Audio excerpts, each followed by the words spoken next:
What's going on, everybody? It's your girl Shannon. It's your man Terrence J. And this is The Last Podcast. And why is this the last? She called it the late podcast. And why is this the last podcast? What's your name? Well, I almost called you something the wrong name. I wish you would. I almost called you. I wish you would. Okay. So yeah, let's not do that. You keep saying almost like you want to say it, and I'm gonna need you not to. Okay. That's what I'm gonna need you not to do. I almost called you Keedrick. So finish the intro. Why is this the last podcast? Because depending on what we say and what we do, this quite possibly be The last podcast. podcast. Yeah, we get real close. Yeah, we've been gone for a while. We have been gone for a while, and you know what? We came back with a show. I ain't gonna lie to you. I ain't gonna hold you. We here. We back. That's the name of this show. We back. We're back. We had to get back in here. Life has carried us in many different ways and places. And so we had an opportunity to get back. And like even next week, I'm gone next week for the National Association of Black Journalists. So looking forward to that. So that's next week. Glad you talking on there. Yeah. Hey, listen, what better time than now? And the week after that, I'm gone. Oh Lord! The National Light Skin Association of for colored people who don't play about their melanin. So it is a light skin conference going on. I knew it. And Drake is not allowed. You are part of it. Yeah. So listen, we got our social medias. You can follow us on Facebook on The Last Podcast 1, and on Instagram it's _ The Last Podcast. Yeah, I understand that. But we also have a disclaimer that we have to get to. Yes. Oh my God, I forgot about that part too. We will still be friends after the show, no matter what is said, no matter what is done. I'm not gonna rag on him today too badly because we're just getting back. Mm-hmm. He's dropped a couple of pounds. It is still big, but well, listen, a rack is a rack. Well, listen, let me tell you something. I have noticed that you have dropped some pounds too. Your double chin is still present, still there.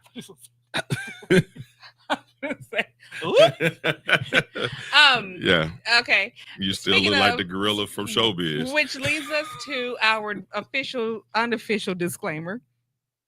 If you are easily offended by fat shaming, if you're easily offended by fat people,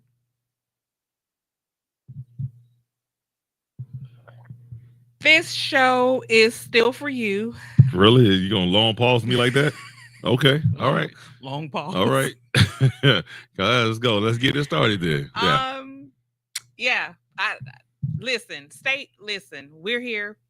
It's what we can tell you. We're here. Absolutely. We have a lot to talk about. We just don't know what it is. Yeah. So we need y'all to jump in our comments, jump in our inbox, jump in our DMs. Let us know what you want us to talk about. This is an open show. We just kind of getting in here today. Can I say something? Yes. I went to Barack Obama's house. I saw that. Yeah, I saw that. I wanted to go rub my cleavage on his front step, but it was gated off, and I was scared that Secret Service was going to drop down from the clouds and put a dart through my neck. But well, they usually do tranquilize rhinoceros. So if you were to go up and be that close to his house, a tranquilizer dart would be the only thing to get your ass up out of there. Listen, as long as he. So Barack has been making the news lately. Yeah. Going around doing podcasting, saying certain things that a lot of people are kind of a lot of about. Black men had a problem with Barack Obama saying that he feels like every man should have a gay friend to help with empathy in certain areas that I guess you would be, that you have a blind spot in. Paraphrasing. A lot of Black men took issue with that.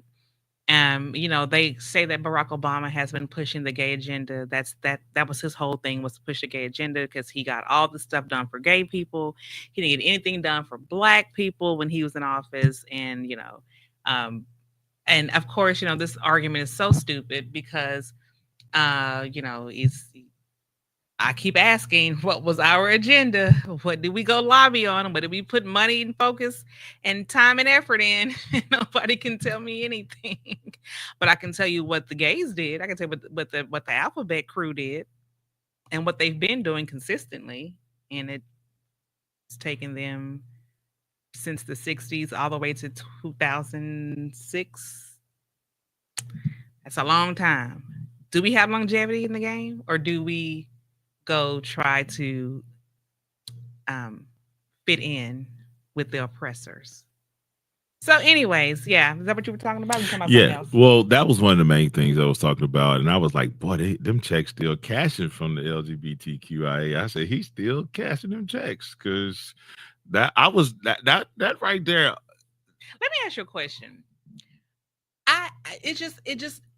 It just does not make any sense to me that as the black community, with everything that we have going on inside of our community and what we have to deal with outside, the outliers, right? Gay, lesbian, trans, all that is the furthest thing from that's the least of our worries, the least of our problems, right?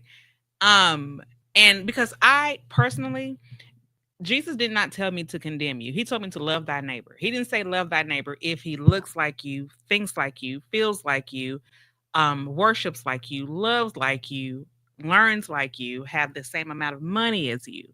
Didn't, and I'm speaking as since, we left to call ourselves a Christian nation. But I just feel like out of all the things that Barack Obama did for the black community, and I know y'all don't think he did a lot, but that's because, again, it didn't come flashy. It didn't come, you know, as wrapped up in this stereotypical flashiness that black people only seem to resonate with. He didn't strike an emotional chord. You actually had to do your own diligence to figure out how he really affected our community in a positive way. Um, but you will soon start to feel it if things keep going, trending the way that they are, because everything that he has done, Trump is trying to undo. And now your black ass gonna really see all that Barack Obama did for you because it's going to be taken away. You know what? I'm gonna tell you this: when it comes down to the difference between the Democratic and Republican Party, I think that Barack failed in the same way that all Democrats fell in. To say that we have to go figure it out, to me, you've said this for years. The Democrats have a hard time bragging. They don't know how to put it out, and it's always this cryptic thing that you got to go figure out. I believe you when you say the things that are being undone that were actually put in place that help. I don't care when you talk about from Obama to Biden and everything else, when you talk about these things. But my question as a Democratic Party for all that's involved, my God, why do we always have to figure it out to the point to where instead of coming out saying, listen, this is what we did. You like this? We did that. You like that? But he did. We did. No, he did. But my question is this. My question is this. What did we do? So the thing is that for us as a general population, as black people in America, I don't believe that we took full advantage of every opportunity that we were getting to bring more cohesiveness between us, to understand the unity that is needed, to also get ourselves prepared for the backlash from having a black president, because we knew it was coming.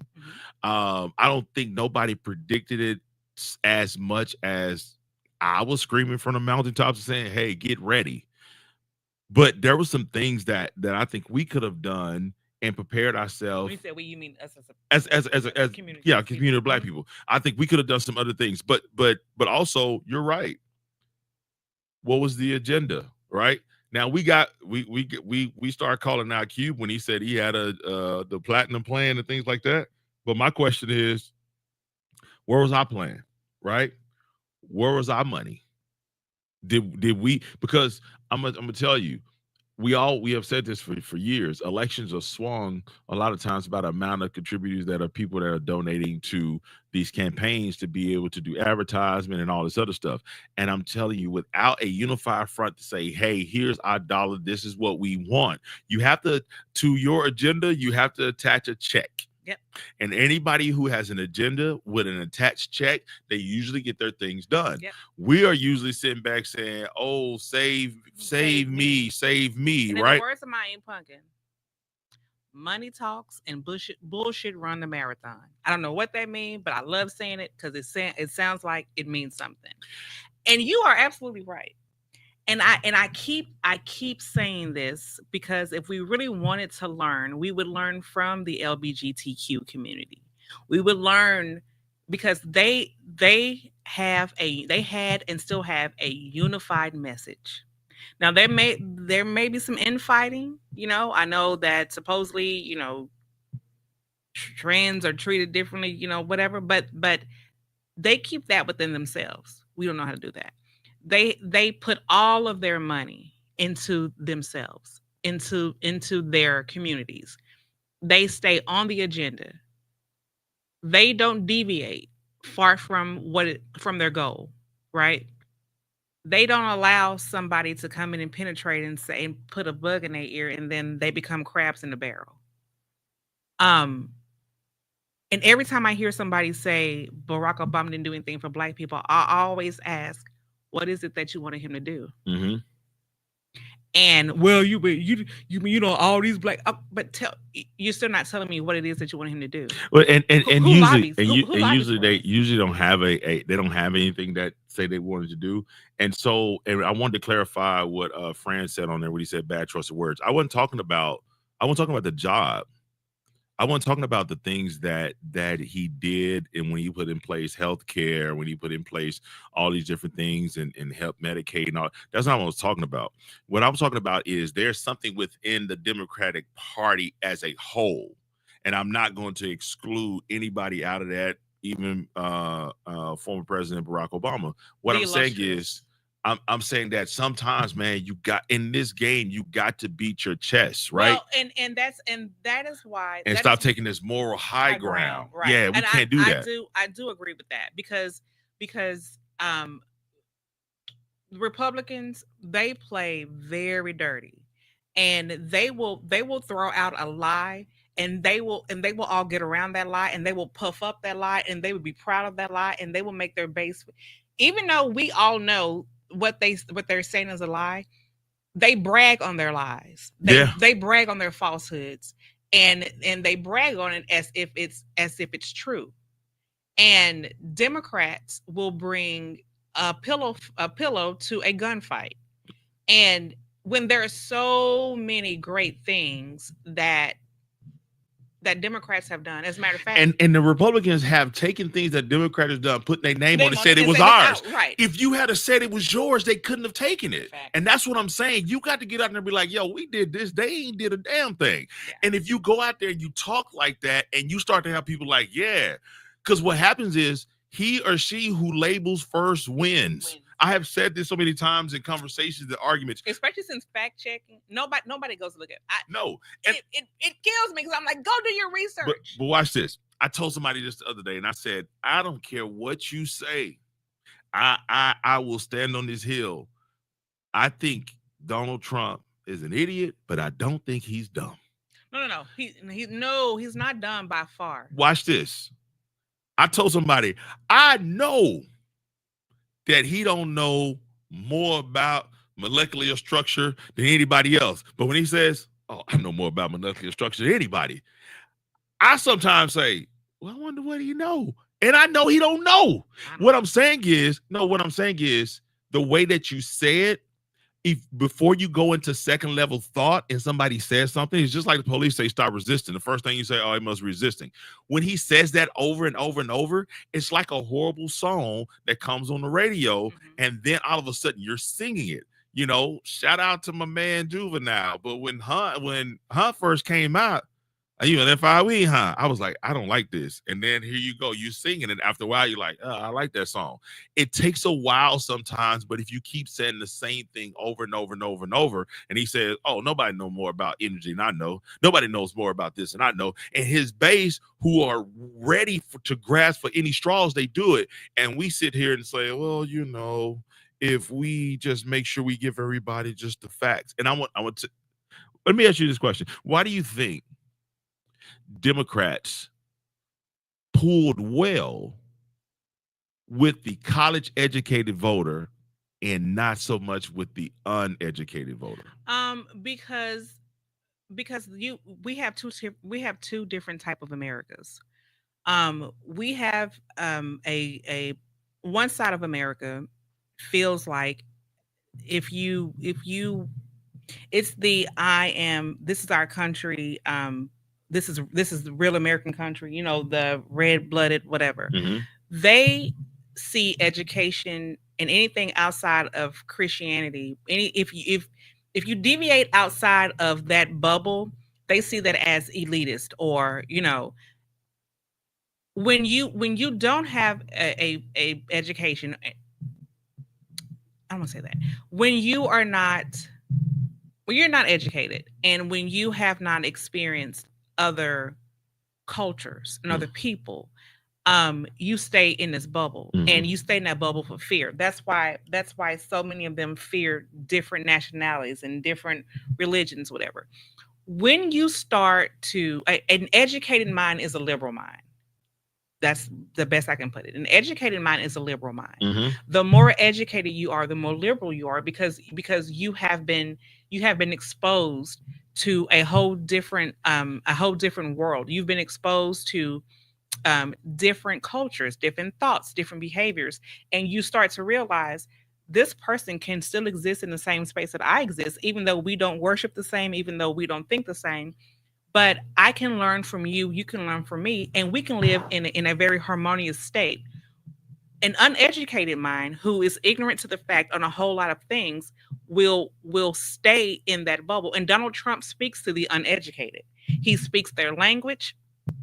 They are ruled by fear. He speaks to their fears, and he speaks to that darkness in them, and they gravitate towards it. And those type of people, they see um the educated as almost as an enemy. And that it's a reason why Gavin Newsom in California really foots the bill for America. Let's just be honest.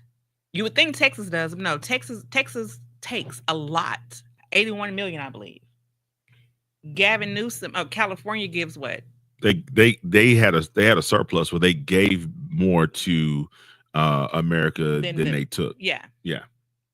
And it's just really an educated mind is a liberal mind. I mean, and it's not just in America. Even if you go back and you look at certain countries and certain time periods, and you see you see it all throughout history, who who was more liberal. And the more liberal minded you are is basically because you've been exposed to, again, you've been exposed to so many different things. You're not living inside this bubble, you're not living inside this field. But what type of strategy do you think that is to be able to speak to the smallest of the demographic? Because the educated is way smaller than the uneducated. And I believe as a communicator, it is incumbent upon you to be able to communicate and have it be received to the people you need to talk to. The Democrats do a lot for the uneducated working person, right? And the uneducated working person hates the Democrats. But but every time we've had any type of anything, civil rights, wage equality, anytime that we've moved the needle into progression, it's never been with a Republican or a conservative. Go back and look. Every time we've had a Republican president, we've always ended up in war and in debt. We've always ended up in inflation. And it's always a Democratic president that has to come in and clean up and then try to win a second term so that they can actually get their agenda out. The Obama's first term, he didn't get to do any Obama stuff. He was cleaning up Bush's stuff. He had to bail out the automotive industry. He had to bail out the banking. Mm-hmm. He had, because if not, we would have gone under. And had we gone under, it would have been this black president just drove us to the ground. Absolutely, it definitely would have had a mar on his record. And even if it wasn't his fault, and it wasn't, and the thing is, he had to go against the grain because a lot of people said, don't do that. Don't do it. And all the money that he gave the auto industry, they actually paid it back. So America didn't lose anything. He saved those industries and got the money back from them. So that's a win-win. But see, why don't we talk about that? Well, because I don't know. You have to ask a Democrat. I'm not a Democrat. You have to ask a Democrat. And see, you got to understand, when you are the president, first of all, when you are the president, you're one person, right? And he said, he said it. Maybe he didn't brag to. But wait, though.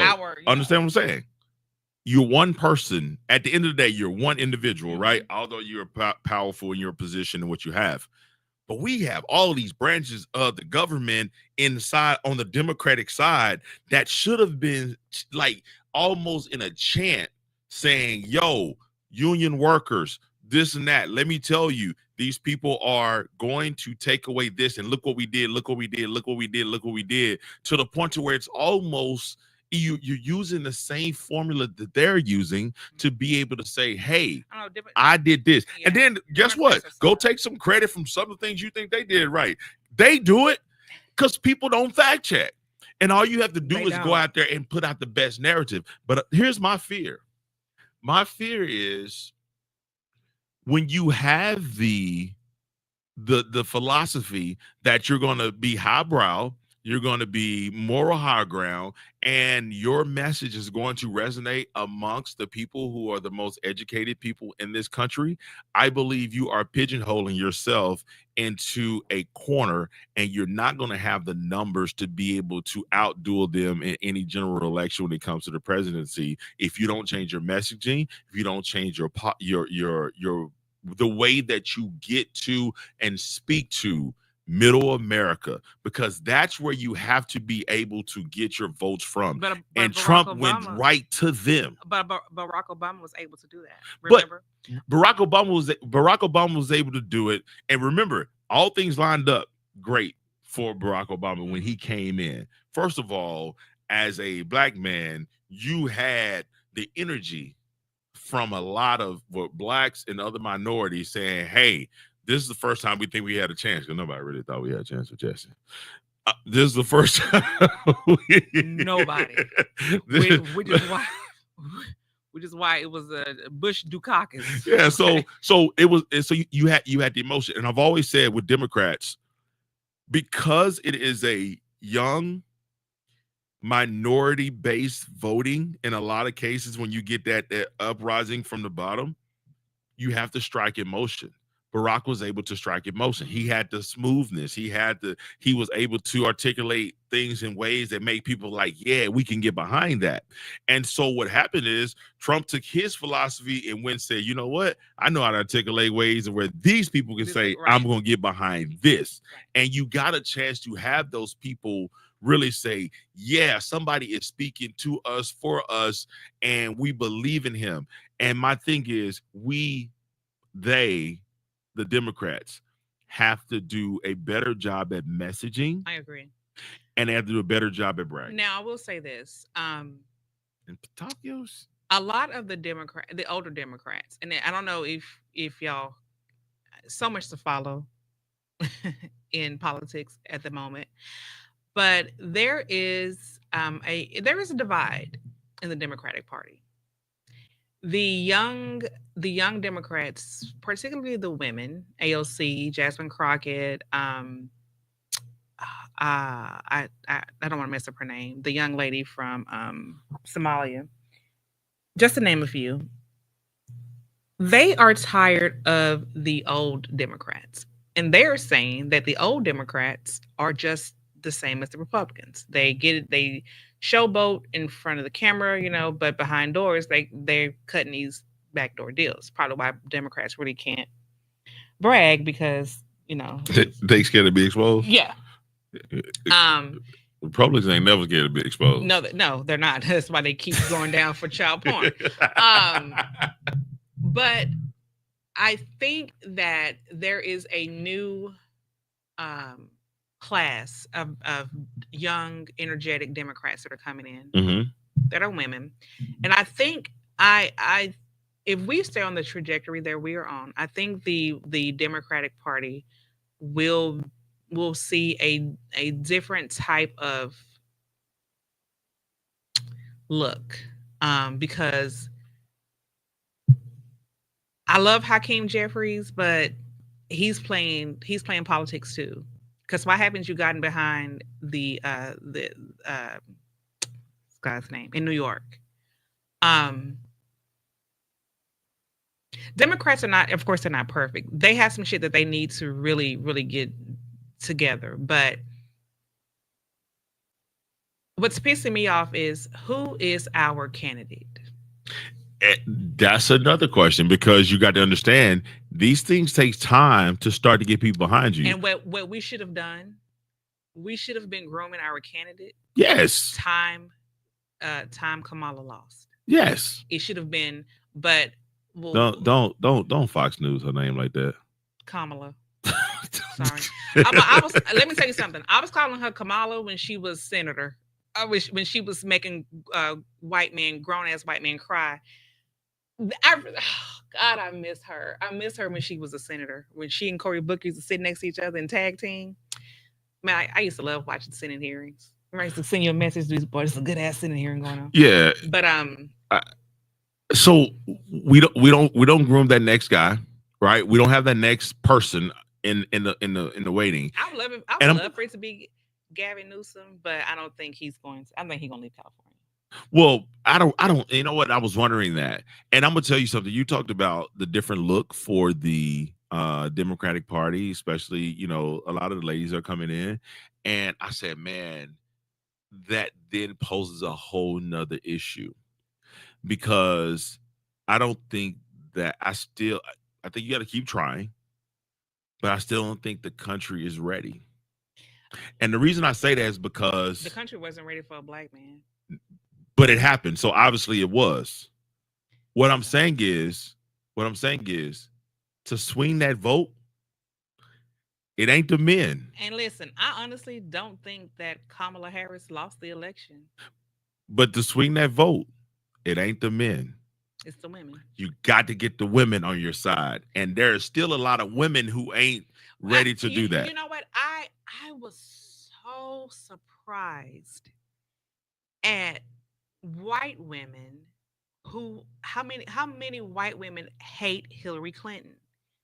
And I could not believe how. I remember I was at work and I was talking to some white women.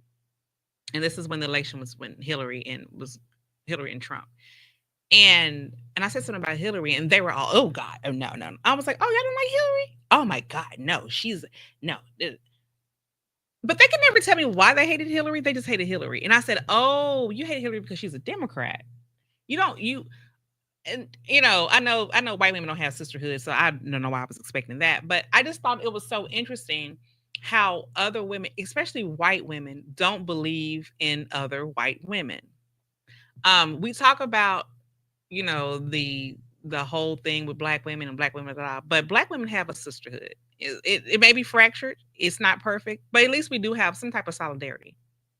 There's white women will tell you there is no sisterhood between us. I never thought of that before until, because you watch the history and you hear of the women's suffrage movies, the women's rights movements, and all movements and all this stuff. But the one thing that made me really have to look at things a lot differently, because I think in jokes there are some truth behind it. Mm-hmm. There was an episode of Blackish where there was one of the black lady characters was trying to get the white ladies to get on her side to do something. And she was like, y'all women, y'all should be on this. The line in the show was, white women ain't got no sisterhood. They don't. And I said, I never thought of that. But here's why. And let me tell you, white supremacy, when Satan came up with white supremacy, he did his big one. Because white supremacy, reaches far and wide. And white supremacy affects us in ways that we don't even understand. White women are a slave to white supremacy, because white supremacy, what that does is it still protects them. It allows them to be the victim.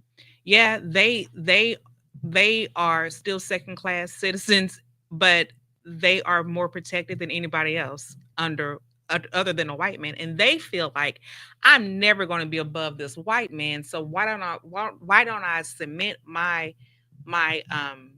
status right under him, and I know I'm always going to be protected. I might have to deal with shit from the top, but I don't have to deal with shit from the bottom because they're going to help me.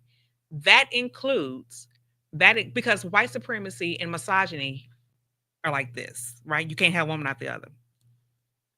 In white supremacy, at least. They will choose the misogynistic road, the white supremacy road over sisterhood, because what sisterhood does is it makes you be accountable for who you are, for your actions. Sisterhood says you don't have that covering of going, of the white supremacy, of the male dominated, whatever. You don't have that covering to hide under. If we're going to be sisterhood, we stand in solidarity. That means we're going to have to suffer together. We're going to have to, be in the trenches together. We're going to have to white women not about to do that. When was the last time a white woman suffered for anybody other than the white man? And even in that suffering, they still get to win.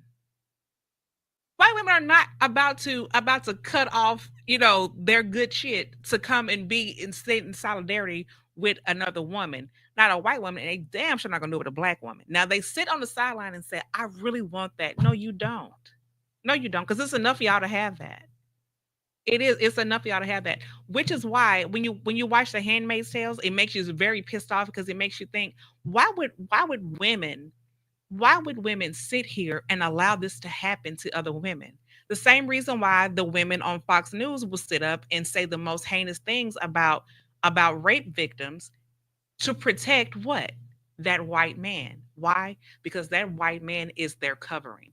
That's who they have an allegiance to. That's who they're in bondage to that. And to leave the comfort of that bondage to go out and form a sisterhood, and I have to stand in the light of accountability. I have to take on my own things. I have to be able to help you and help me. I'm not about to do that, honey. We never had to do it before. Hell no. Question: do you blame them? Yeah. You blame them for doing that? Yeah, but I can only answer that from my perspective as a black woman. Because as a black woman, I'm like, there would never be, I don't understand that. I don't understand where they're coming from. I see it from my eyes, from the outside looking in, and I see how disgusting it is to me. But I can't, do you blame them? Yeah, because you should know better. I mean, history has shown us what happens. But yeah, but you got to ask a white woman here. I don't know. And so I asked that because I'm saying, if you had a level of covering, would you not stand in agreement with that if it was ultimately going to keep you in protection? Or would you want to shun that and say, I'm gonna stand on my own and understand that in any other type of toe-to-toe battle, I might get slaughtered? Me, Shannon Pruitt, would want to stand on my own, or stand with my sisters, because I'll never know how far I can go if I'm up under that covering of, and because it's like, you never seen Handmaid's Tales, right? No. Okay. So the way it's set up is you have the men run everything, and then the wives to the generals, they are the top of their class, but they're still under that male, right? and you have the handmaids who go basically are baby makers. I mean, when they have the handmaids have sex, the wives are right there with them. She's looking at her husband have sex with this woman, and she's making all these noises like it's her. It's very bizarre, but and I know y'all think, but that's fiction. It's more real than what you think. Um, but the fact that but once you get out of line with that husband, even though you're here, the men are here. And once you got out of line, and old girl got out of line, and what happened to her? She had her finger cut off. Right? Mhm.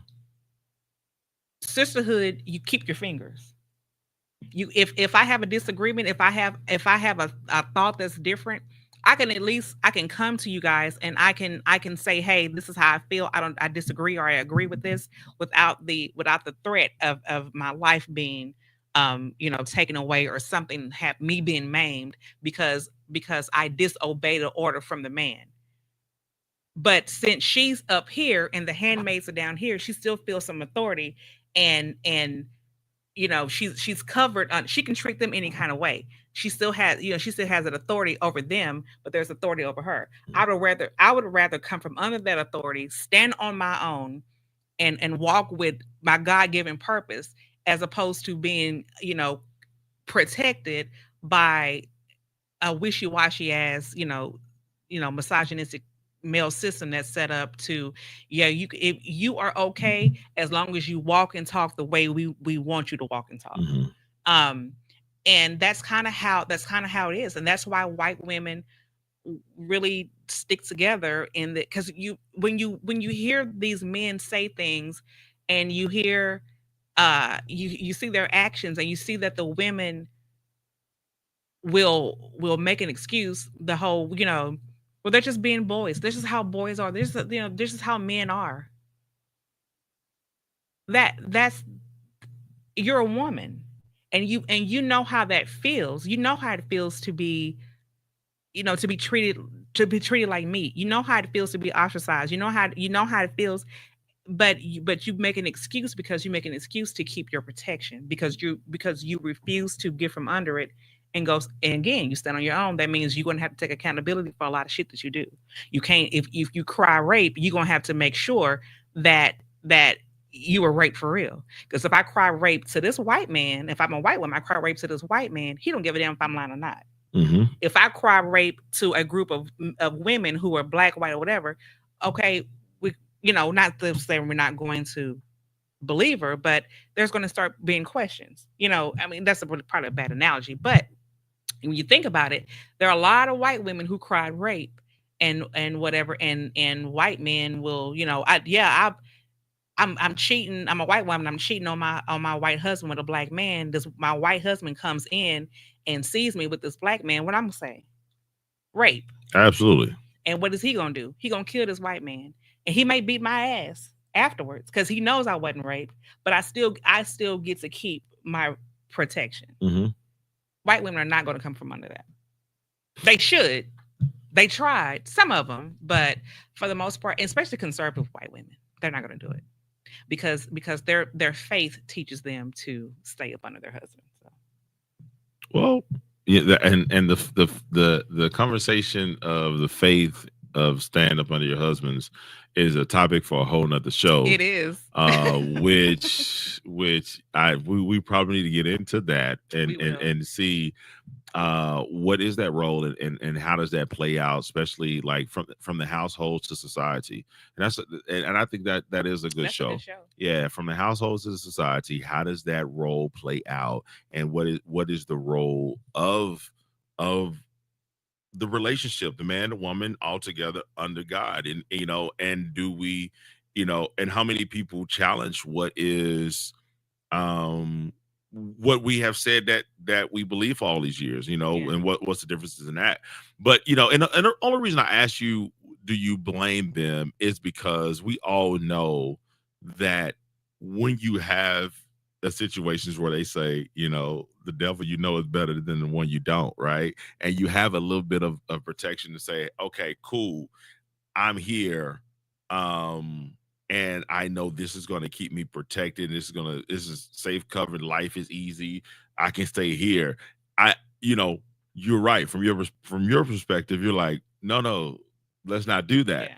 And then from the one sitting in that Yeah. privileged area is like, Yeah, I'm not you leaving. look like you're struggling out there, Yeah. homegirl. Good luck. Yeah. Yeah. And so the thing is that when you look at the way that this world has been structured, it is structured to make sure that there is protection from all things from a certain group of people in this world, and everybody else has to fight and fend for themselves. And think about it. When I say a certain group of people in this world, see, you notice I didn't say color. I didn't say color because bigger than color becomes class. Mm-hmm. And we have said on this show all the time, I have more in common with the white man who lives in an adjacent community or my community that gets up and go to work every day, that has children that he loves, Mm-hmm. and has a wife that he loves and has a community that he wants to serve in, than that white man has with the rich elite of America. But the biggest, and I'm again, listen, Satan did his big one with this one also. Because if I can sow a division with y'all down here and keep y'all against each other, I'm up here. I can rule both of y'all. And we'll never climb the stairs to go and knock on the door and to go see, like, pull back the curtain. Yeah. The Wizard of Oz, people saw it as a children's story. It was actually a microcosm of how the world works. Behind the curtain, there are people playing games, speaking with big voices to keep everybody separated from their true calling. Right. The moment that you get over what you think you're lacking, the moment that you realize that you got enough, and the moment that you realize that as a group, because understand, they picked up people along the way in the Wizard of Oz. As a group, we're off to see the wizard. Everybody said, we want to go see the wizard. Now, once they got there, they realized the wizard wasn't the great all-being wizard as they thought. But it took a group of them to go in there and go find out. Yeah. It's going to take a group. They worked in solidarity. And they did. And guess what? Everybody was different. Yeah. Can you imagine if working class, black, white, Mexican, whoever, all came together and said, we are all going to vote one way, this way. And we're only voting for the candidate who is proven to work for us. Mm-hmm. The landscape of this country would be completely different. But yes. but because racism is such a racism, classism, and sexism is such a deeply rooted. I mean, it's a ribbon woven into our DNA in this country. We will never, ever, ever be able to achieve what the American dream, right? Mm-hmm. And they don't want us to. That is why we are the way we are. That is why we see how Trump speaks. That is why we see how Republicans speak. Trump is a billionaire, or was a billionaire, whatever he is. You think he would give a damn about your working class black ass? Look at your taxes. That should tell you all you need to know. He didn't even pay his workers. He doesn't give a damn about the working class. And why would he? He's never been a part of the working class. He went and got his mail order bride, brought her over here on an Einstein visa. Melania Trump, Einstein, don't even go in the same sentence. You know, something you said about a second ago when you were saying, damn, I just lost the thought. And it was going back to when you talked about taxes. You know, the average person did not know that the tax plan we're under is Trump's. Mm-hmm. They thought it was Biden. But Biden, and when I say Biden as an individual, I mean the whole team should have had him saying over and over, "Hey, folks, that's Biden pausing. Y'all don't like the taxes? These are Trump taxes.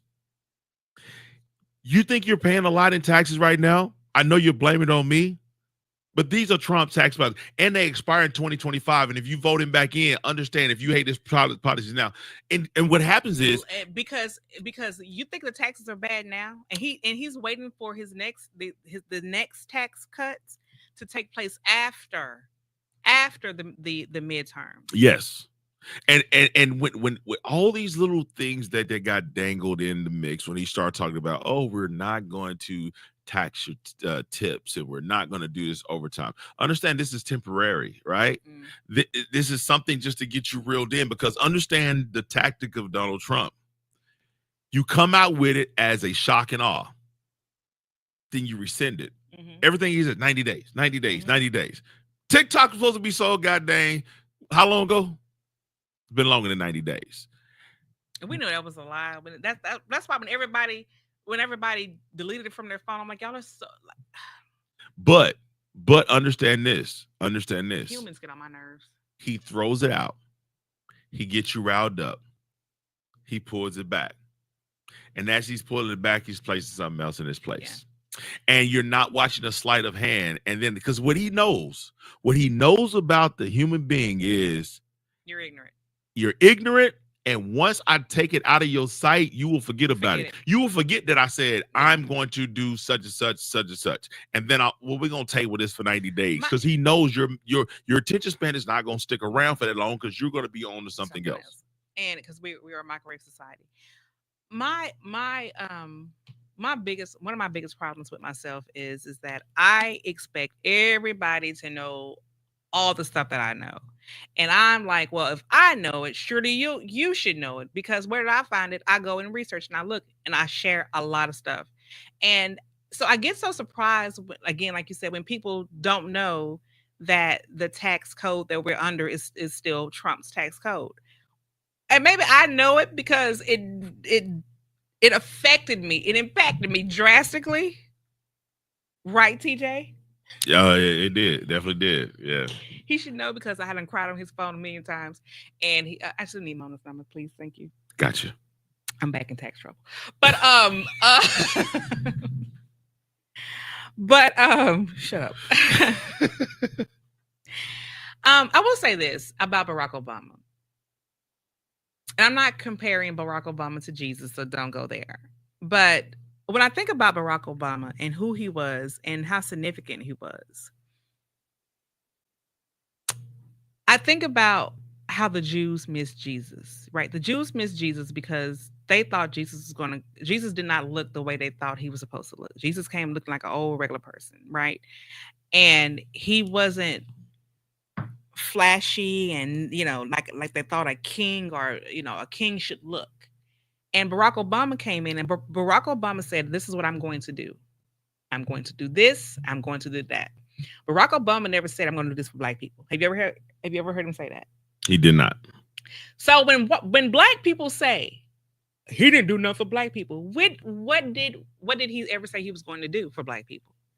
What did we ask him to do for Black people? Because he didn't come in flashy. He didn't come in saying, yeah, I'm gonna go to the hood and he didn't do any of that, because he ran as the president of the United States, not the president of Black Twitter, right? And it really grinds my gears that we don't give that man the enough respect, because if y'all only knew what he put on as a rider through the Affordable Care Act, there are a lot of jobs. And I know, because one of those jobs is my job, but there are a lot of jobs that act created alone. And I'm talking far and wide from doctors' offices to insurance companies to CMS to places that sell tickets. Yeah, but so he created jobs, and a lot of who's in those jobs, Black people. My whole team damn near Black. Black people got to first stop waiting for somebody to come save you. Ain't no savior coming. It ain't no savior coming. Abraham Lincoln didn't even do it. And you know, and so and it's something my dad brought up, and you just because you mentioned Abraham Lincoln, and you know, we talk about these historical figures and things like that, right? So we understand that Abraham Lincoln was the president, and when they signed the proclamation, Emancipation Proclamation, right? Mhm. So that was to go in and, you know, free the slaves and all of that, and all of. Am I right about that? Am I saying it right? Because I got a point I'm trying to get to in my. No, I'm thinking about how we whitewash I understand this, but this is what I'm trying to get to, because I wanted to make sure as I'm thinking about this other point, I'm not confusing historical points. My dad said, you know, you would have thought we would have known this. He said, but do you know how long he was alive after that was signed? 1 week. They were uncomfortable for 1 week that they said, we got to kill him. He got to go. And the actual goal was to kill him, the vice president, and somebody else to get the whole crew out. They end up killing him. But he said, now, in all my studying of history and all, he said, I was like, how did I miss that he was only alive for 1 week? 1 week. The uncomfortability of someone trying to bring forth rights to people who don't have them in this country has always been an issue. And I just wanted to bring that out, but I wanted to say this. And it wasn't even about. But slaves was just kind of.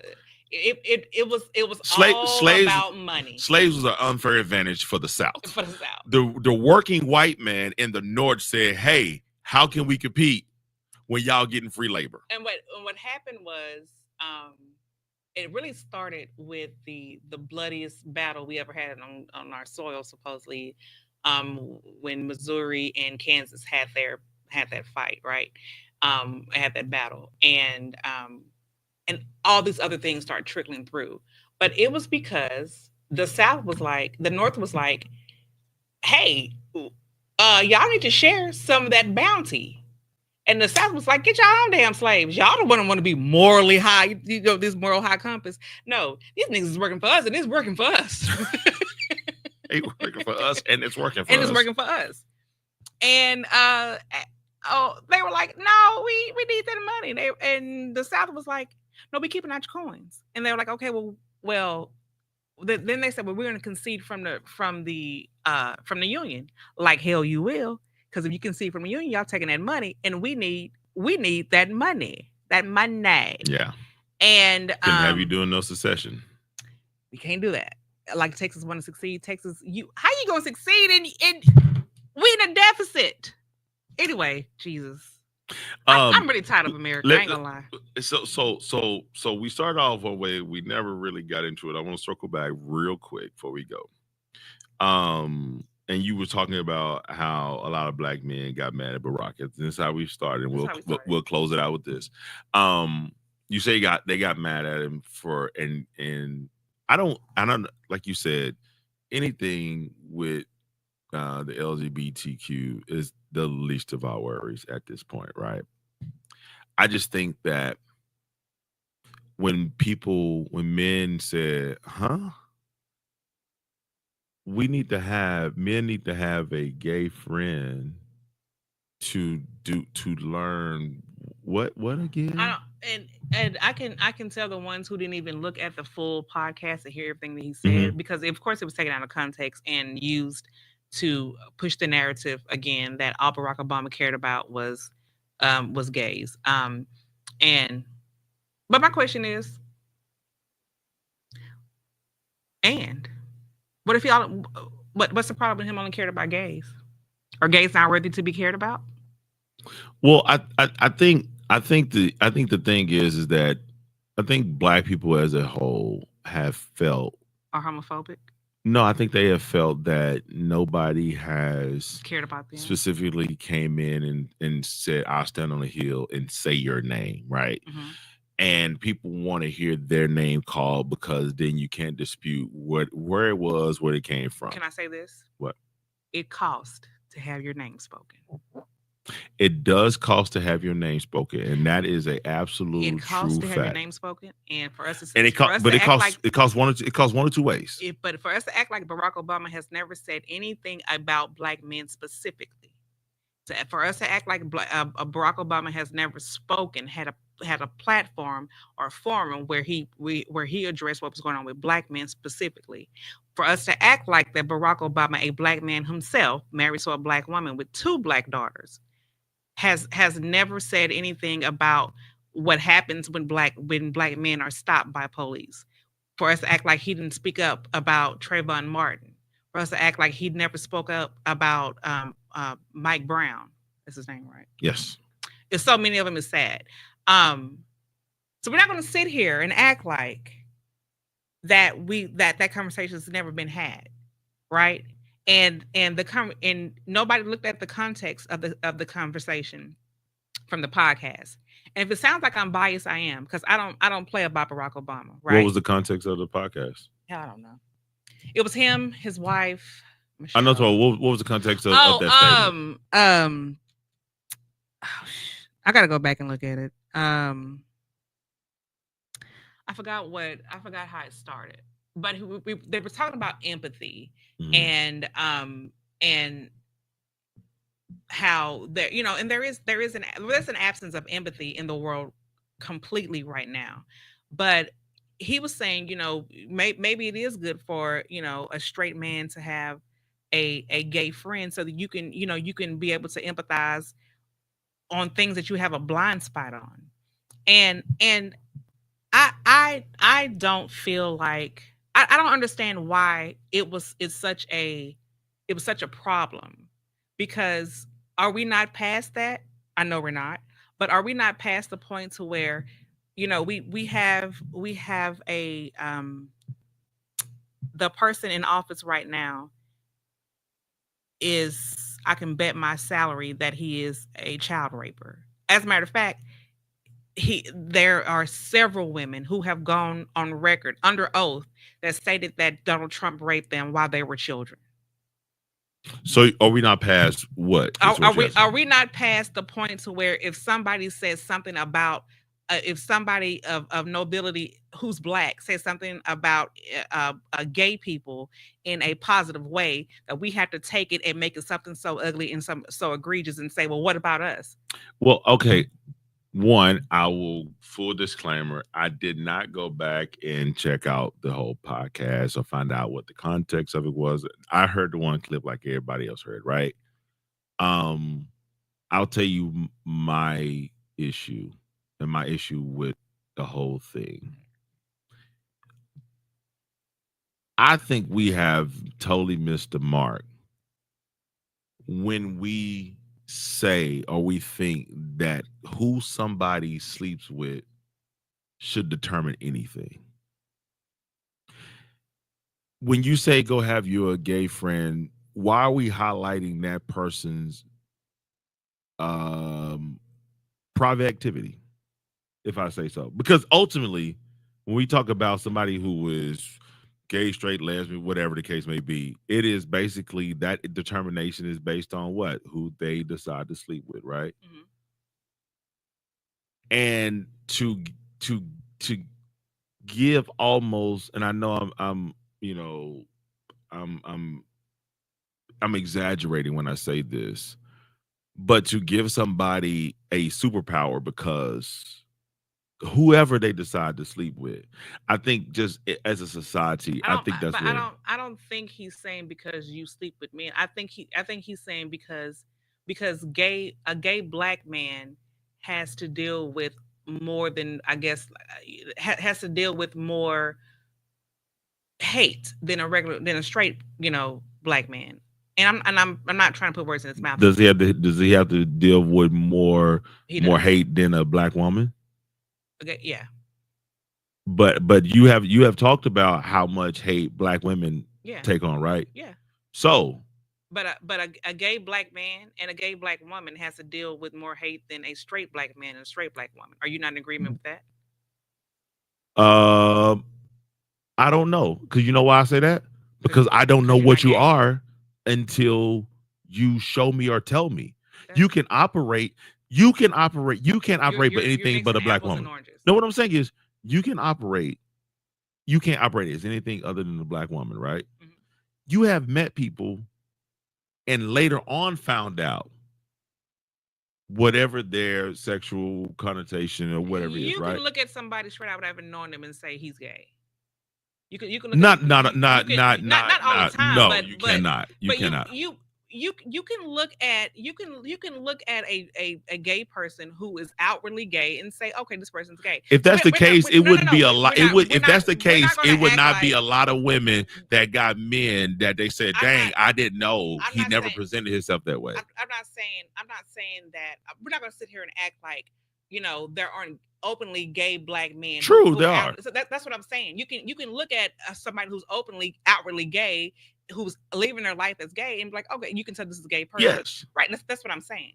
But there is an empathy that they may have that you wouldn't, because of what they have to. And I don't know. I got to go back and look at the entire. That was how many weeks ago was that? I got to go back and look at that entire podcast. But still, my point is for that to be our focal point. When we have everything else going on around us. This is why Black people will continuously stay where we are, because we pick the stupidest shit to want to pick apart. And I still see people talk about Barack Obama and the gay agenda, but you don't say anything about what's going on right now that's affecting you right now. Because I guarantee you, whatever Barack Obama did for gay people, it does not. Did it affect you? It does not have anything to do with your life right now. Did it impact you? No. Did it impact your livelihood? No. Did it impact your income? No. Did it impact how your family lives? Nope. Did it impact how your children are raised? Nope, not in my house. Did it impact how your children play? Nope. Did it impact how your mother gets to her doctor's offices? Nope. Did it impact how your father gets to his job? Mm. What the fuck are we talking about? And I will tell people that one of the things that I was championing for the people of the community of the LGBT was those same rights that I can designate to my wife to be able to get my retirement, to be able to come to the hospital room if I'm sick, to be able to have those same things that if just because I always thought that America missed the mark on this, as they have on a lot of stuff. My opinion, if you are of the community and I'm wrong, feel free, correct me. Remember when the marriage whole ideal came up? Hey, we want to have the right to get married. I don't really think that they were pressing for the right to get married, which we know was a construct of the Christian community, right? A lot of Christian community pushed back, said marriage was a man, a woman, blah, blah, blah, blah, blah. But you know what pushed them for the marriage? Is because you hated them so much that you would not give them the same civil rights, and as far as being able to do those things, as I mentioned before, that they said, oh, the only way we can get that is through marriage. If America had came out and said, hey, you know what, y'all, we kind of do this thing on the Christian side in this marriage, but we'll give you all the rights, and can we call it a civil union, but you get all the rights and all the benefits, I believe they would have said, we'll take that. But they pushed for the name and the marriage portion of it because it was the only way that they can get that. And I thought it was so egregious for you to tell somebody just because they love somebody of the same sex that they couldn't die and leave them, right. or they couldn't get the insurance, or they couldn't get the, because the thing is that if that person loved that person so much that they'll be willing to say, yes, I'll sign off that this person get, for you to tell somebody that. I thought it was so bad. So I was like, and every time it would come up, I was like, why don't they just give him the right? That's what I'm saying. I don't, and I don't have to agree with your lifestyle. I don't, but I did not agree with you holding them out of something as basic as being able to make decisions for their own damn life. Right. And I don't have to agree with your lifestyle. I'm commissioned to love you. I'm commissioned to feel empathy for you. I'm commissioned to say, you know what, you are a human made in God's eyes. And when it's all said and done, God's not gonna ask me about your sins, and He's not gonna ask you about mine. I will never be that type of person who will allow my faith to dictate how I think you should live your life. He will ask you about the gluttony, though. He's going to ask you about that. He definitely asked me about your gluttony. I'm going to say it was so big, it just spilled over onto me. Hey, y'all. With that being said, listen, we're going to get ready to get up out of here. Y'all know we just had to come back and holler at y'all. Thank you so much for everybody who has chimed in and wanted to participate in this. We saw your comments. Fran, Shakima, Nicole, shout out to you guys for coming. We appreciate you guys so much. We will Nicole. Not be here for 2 weeks, you say? Oh, I was lying about the next week. Oh, I don't know because you know how this thing goes.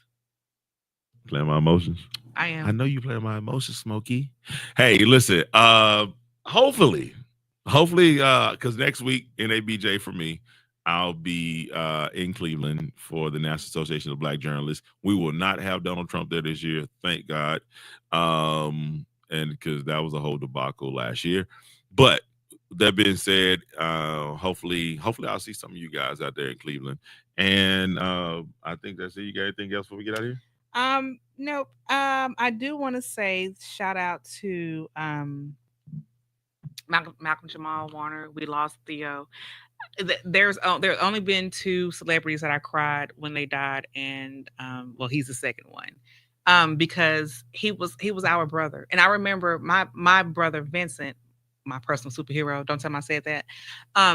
Benson was so much like Theo that I used to tell people, yeah, my brother's Theo too, because the way that they act, their mannerisms, or whatever. But Theo is like the first young black kid that we saw he was funny, he was smart, he was kind of mischievous, but he wasn't disrespectful. You know, Theo was like the brother that we all had. You know, I know he's Malcolm Jamal Warner. He has accolades and other roles that he's played, but it was very sad to see his passing. I cried. I'm not gonna lie, I cried. I didn't cry like I cried with Prince, but yeah, I mean, and so one thing that hits me super hard, and it's because it resonates in my life, is dads that pass away, especially when they have daughters, right? Kobe, for me, was tough because I'm like, man, he was with his daughter, and he was championing his daughter and her basketball skills, all that he could, in her team. The other one was David A. Arnold. I followed him on social media. He was a comedian, and I got a chance because he showed his family and his skits, his comedy skits, because they would do them all together as a family. And just to watch that family unit with him and his wife Julie and his two daughters, and to know when he passed, and to know that he was a man in that house for those girls, so that hurt me. And then Malcolm Jamal Warner was swimming with his daughter. Did you hear that he didn't leave his wife anything? Imagine 8 years old, and you're swimming with your dad, and he's gone. That's sad. That's to me, that's that's just tragic to think about that, because as dad, we want to be superheroes to our girls. So rest in peace, Malcolm Jamal Warner. And his daughter was saved, so that's a good thing. Yes, his daughter was Current saved. Came into the moment. Yes, and like you said, just having a family vacation.